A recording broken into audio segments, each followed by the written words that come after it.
नमस्कार मित्रांनो, मी प्रतीक उडतकार. आपण या अगोदर निश्चय पद्धतीचे क्रेमर आणि एकसामायिक समीकरणांचे व्हिडिओ पाहिले. आता आज आपण नवीन टॉपिक घेऊन आलो आहे, एकसामायिक समीकरणांचे उपयोजन. याच्यामधलं सराव संच 1.5 वर्ग 10वा गणित 1 त्यामधील पहिलं गणित आहे. ते पहा, दोन संख्यांमधील फरक कितीचा आहे? 3. दोन संख्यांमधील फरक 3 चा असून मोठ्या संख्येची तिप्पट आणि लहान संख्येची काय दुप्पट यांची बेरीज किती आहे? 19. तर त्या संख्या शोधा. मग आता समजा आपण मोठी संख्या काय मानली x आणि लहान संख्या काय मानली y. आता इकडे लक्षात घ्या, मोठ्या संख्येची तिप्पट आणि लहान संख्येची काय दुप्पट. आता समजा त्या मोठी संख्या x मानली, मग तिप्पट म्हणजे किती? 3x. म्हणजे मोठी संख्या काय? मोठी संख्या बरोबर 3x आणि लहान संख्येची काय दुप्पट. मग लहान संख्या कारण आपण लहान संख्या काय मानली y आणि त्याची दुप्पट म्हणजे किती 2y. आता ह्या त्या संख्या भेटल्या. मग विद्यार्थी मित्रांनो, पहिल्या अटीनुसार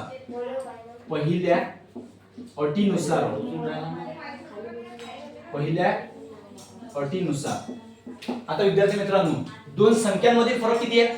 3. दोन संख्यांमधील फरक कितीचा आहे? 3 चा. मग आपण लहान संख्या काय मानली x वजा, कधी भी लक्षात ठेवायचा, फरक म्हटला तर काय घ्यायचा? वजाबाकी. आणि दुसरी संख्या y. दोन संख्यांमधील फरक कितीचा आहे? 3 चा. हे बनलं समीकरण पहिलं. आता दुसऱ्या अटीनुसार, आता दुसरी अट काय म्हणते? दुसऱ्या अटीनुसार आता दुसरी अट काय म्हणते? तिथून पुढे वाचायचं. मोठ्या संख्येची तिप्पट. मग मोठी संख्या काय आहे? 3x. मग 3x अधिक लहान संख्येची दुप्पट. लहान संख्या काय? 2y. यांची बेरीज किती आहे? 19. हे झालं समीकरण 2. आता विद्यार्थी मित्रांनो पहा, समीकरण 1 काय आलं? x वजा y बरोबर 3 आणि समीकरण 2 काय आलं? 3x अधिक 2y बरोबर 19. आता तुम्ही x ने 3x करू शकता काय? x ने 3x करू शकतो ना आपण. पण जर ऑलरेडी काहीतरी विरुद्ध होत असेल, इथं y चं चिन्ह काय आहे? वजा आणि इथं 2y चं चिन्ह काय? अधिक. म्हणजे जर समीकरण 1 ला 2 ने गुणलं तर उत्तर येऊ शकते. म्हणजे समीकरण 1 ला 2 ने गुणून, मग समीकरण 1 च्या प्रत्येक पदाला 2 ने गुणायचं. मग समीकरण 1 काय? x याच्या प्रत्येक पदाला 2 ने गुणा. x गुणिले 2 वजा y गुणिले 2 बरोबर 3 गुणिले 2. मग आता प्रत्येक पदाला गुणून घ्या. x गुणिले 2 2x वजा 2 गुणिले y 2y बरोबर 3 दुनी 6. हे नवीन समीकरण किती भेटलं?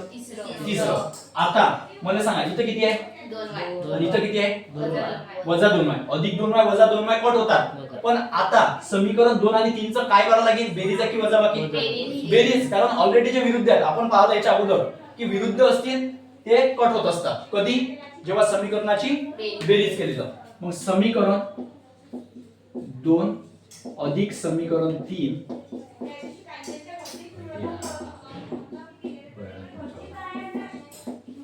बेरीज करून समीकरण 2 आणि 3 ची काय करावं लागते? बेरीज. मग समीकरण 2 काय आलं आपलं? 3x अधिक 2y बरोबर किती? 19. आणि समीकरण 3 काय आलं?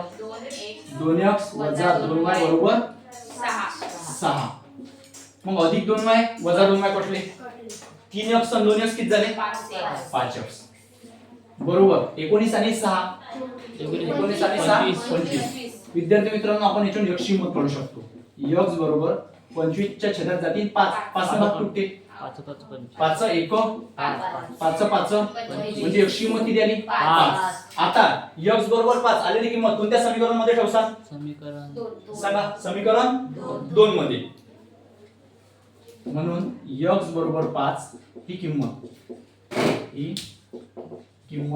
समीकरण किती मध्ये ठेवायची? समीकरण 2 मध्ये, किंवा तुम्ही 1 मध्ये ठेवू शकता. समीकरण 2 मध्ये ठेवू. मग समीकरण 2 काय आपल्याजवळ? समीकरण 2 मध्ये ठेवून समीकरण 2 काय आपल्याजवळ? 3x अधिक 2y बरोबर 3x अधिक 2y बरोबर किती? 19. आता कशाची किंमत याला लागली यस x ची. मग x च्या जागेवर टाका. 3 कंस मग 3 कंसात 5 अधिक 2y बरोबर किती 19. 3 5 किती 15 15. 15 अधिक 2y बरोबर किती 19. 19. मग आता जेने चलपद लागेल आहे बाजूने काढा 2y बरोबर 19 हे अधिक 15 तिकडून गेला वजा 15 19 वजा 15 19 वजा 15 म्हणजेच 2y बरोबर 19 मधून 15 गेले 4 राहिले. याच्यातून मी y ची किंमत काढू शकतो काय 4 y बरोबर 4 याला छेद 2 बे 2 दुने- भाग तुटते बे 1 2 बे बे दुनी 4 म्हणजे y ची किंमत किती 2. पहा विद्यार्थी मित्रांनो अशा प्रकारे आपण त्या संख्या काढू शकतो. x ची किंमत किती आली 5 5 म्हणजेच x ची किंमत किती आली 5 आणि y ची किंमत किती आली 2. ह्या अशा प्रकारे त्या संख्या काढता येतील. अशा प्रकारे तुम्हाला विद्यार्थी मित्रांनो तुम्ही आपल्या चॅनलवर नवीन असणार तर आपल्या चॅनलला सबस्क्राइब करा जेणेकरून तुम्हाला नवनवीन व्हिडिओ पाहायला मिळतील. धन्यवाद.